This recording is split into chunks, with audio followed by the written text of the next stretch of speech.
Bismillahirrahmanirrahim. Assalamualaikum warahmatullahi wabarakatuh. Waalaikumsalam warahmatullahi wabarakatuh. Sebelumnya perkenalkan saya Budiwati sebagai moderator. Alhamdulillah, puji syukur kita panjatkan atas kehadiran Allah Subhanahu wa taala karena telah memberikan hikmah dan hidayahnya serta kita dapat berkumpul di kelas ini dalam keadaan sehat walafiat. Baiklah, adapun susunan acara diskusi kita pada hari ini yaitu ada pembukaan, yang kedua pembacaan materi, yang ketiga sesi tanya jawab, dan yang terakhir penutup. Langsung saja perkenalkan pemateri pertama ada Andi, saya Dinda Putri, saya Dinda Putri, saya Sarah Mulia, saya Karisa Sinarani, saya Dinda, saya Nur Hasana, saya Dinda Putri, saya Nadia Sari, saya Nusantri, saya Aminah Putri, saya Risma Hayati, saya Sarah. Nah, langsung saja kita pembukaan, yaitu dengan membuka diskusi kita pada hari ini kita mengucapkan basmalah. Bismillahirrahmanirrahim. Selanjutnya yaitu acara kedua, pembacaan materi pertama.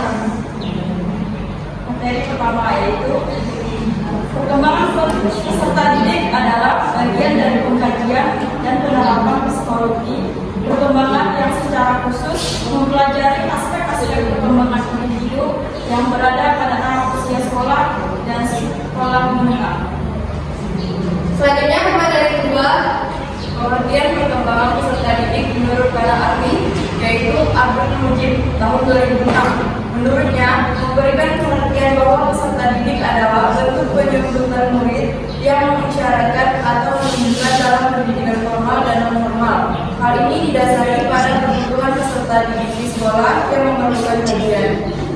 menurut Ahmad Tafsir tahun 2006, menurutnya definisi peserta didik sebagai simbol penyebutan adanya suatu hubungan antara tenaga pendidik dan murid yang dilakukan dengan bentuk pelajaran atau adanya transfer ilmu dari guru sebagai objek dan murid sebagai objek.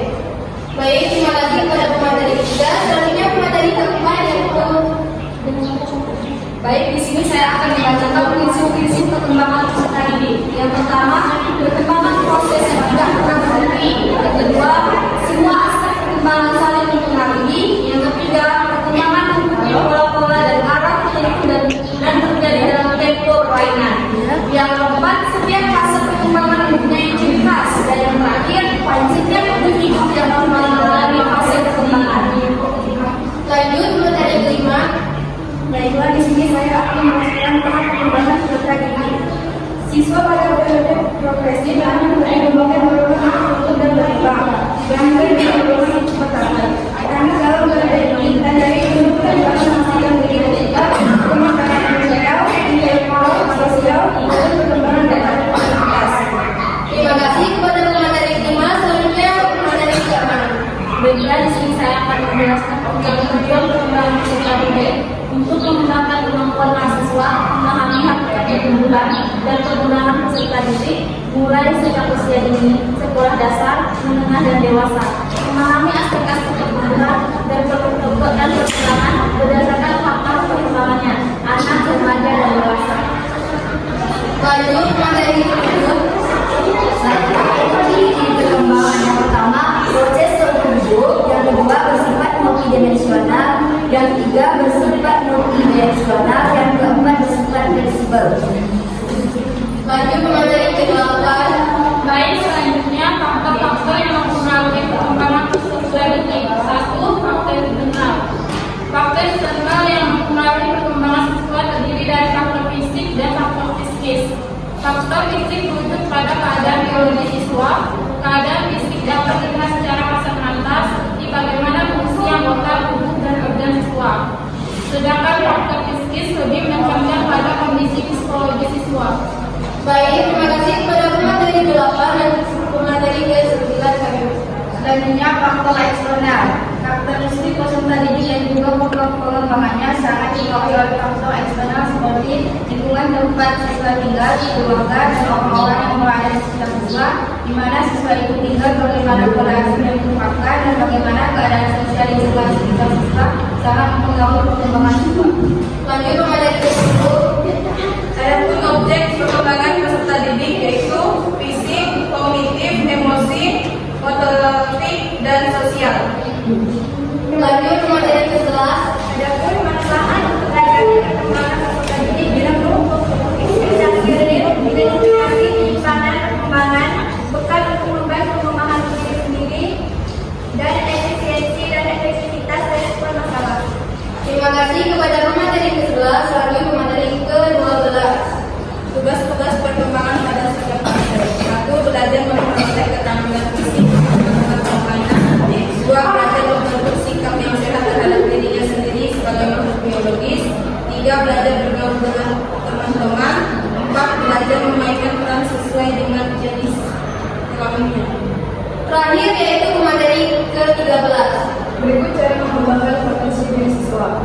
1. Membangun keterampilan dan pengetahuan yang ada, memberikan motivasi intrinsik, menceritakan perbedaan sasaran, mengajarkan mindset berkembang, membangun pola pikir positif, melibatkan orang tua, pelayanan konseling, dan ekstrakurikuler. Baik, terima kasih kepada pemateri. Selanjutnya yaitu acara ketiga, sesi tanya jawab.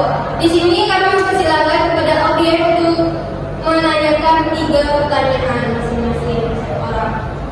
Baik, saya akan bertanya. Sebelumnya perkenalkan, nama saya Cornelia Nisa. Pertanyaan saya, bagaimana keterkaitan antara pertumbuhan dan perkembangan dalam karakter peserta didik? Baik, itu saja pertanyaan saya. Baiklah, saya akan bertanya. Sebelumnya perkenalkan, nama saya Ecai, saya perwakilan dari kelompok 1. Saya ingin menanya, mengapa perlu memperhatikan perkembangan peserta didik? Sekian dari saya, terima kasih. Baik, terima kasih. Perkenalkan, nama saya Evina Rosalina. Saya ingin bertanya, bagaimana kedinamisan faktor keturunan dan lingkungan mempengaruhi perkembangan individu? Baiklah, terima kasih kepada audiens atas pertanyaannya. Adapun pertanyaan dari audiens yang pertama dari Nisa, yaitu bagaimana keterkaitan antara pertumbuhan dan perkembangan dalam karakter peserta didik, yang akan dijawab oleh saudari kita Sari Awalia. Baik, di sini saya akan menjawab pertanyaan dari saudari Nisa, yaitu keterkaitan antara pertumbuhan dan perkembangan dalam karakter peserta didik itu seperti pertumbuhan fisik yang baik, yang menjadi salah satu faktor perkembangan karakter diri manusia ke arah yang positif. Sebaliknya, apabila pertumbuhan dan perkembangan fisik terganggu, maka perkembangan karakter juga akan terganggu, sehingga kepribadian bisa jadi lambat atau berkembang ke arah negatif. Baik, terima kasih. Bagaimana saudara Cornelia Nisa? Apakah sudah paham? Sudah. Baik, terima kasih. Kita lanjutkan pada pertanyaan yang kedua, yaitu dari Angel Chai. Mengapa perlu memperhatikan perkembangan peserta didik? Yang akan dijawab oleh Nita. Baik, saya akan menjawab pertanyaan dari Ilham. Pengetahuan perkembangan peserta didik dapat membantu guru mengenali kapan perkembangan normal yang sesungguhnya dimulai. Dengan pengetahuan tentang perkembangan normal ini, guru bisa menyusun pedoman dalam bentuk skala tinggi berat, skala usia berat, skala usia mental, dan skala perkembangan sosial atau emosional. Terima kasih kepada saudara Nita atas penjelasannya. Lanjut ke pertanyaan yang ketiga, terakhir dari Elvina. Pertanyaannya adalah bagaimana kedinamisan faktor keturunan dan lingkungan mempengaruhi perkembangan individu? Yang akan dijawab oleh Aulia. Yuni, maaf salah. Baik, saya akan menjawab pertanyaan Evina Rosalina. Salah satu faktor yang mempengaruhi terhadap perkembangan individu adalah faktor keturunan yang merupakan pembawaan sejak lahir atau berdasarkan keturunan, seperti konstitusi dan struktur fisik, kecakapan potensial atau bakat dan kecerdasan. Berbeda dengan faktor lingkungan, faktor keturunan pada umumnya cenderung bersifat kodrati yang sulit untuk dimodifikasi. Baik, terima kasih kepada saudari ini telah menjawab pertanyaan. Bagaimana saudari Elvina? Apakah sudah paham? Baik, terima kasih sudah. Nah, selanjutnya yaitu penyimpulan materi. Adapun materi yang dapat saya simpulkan yaitu kita dapat mengetahui kedinamisan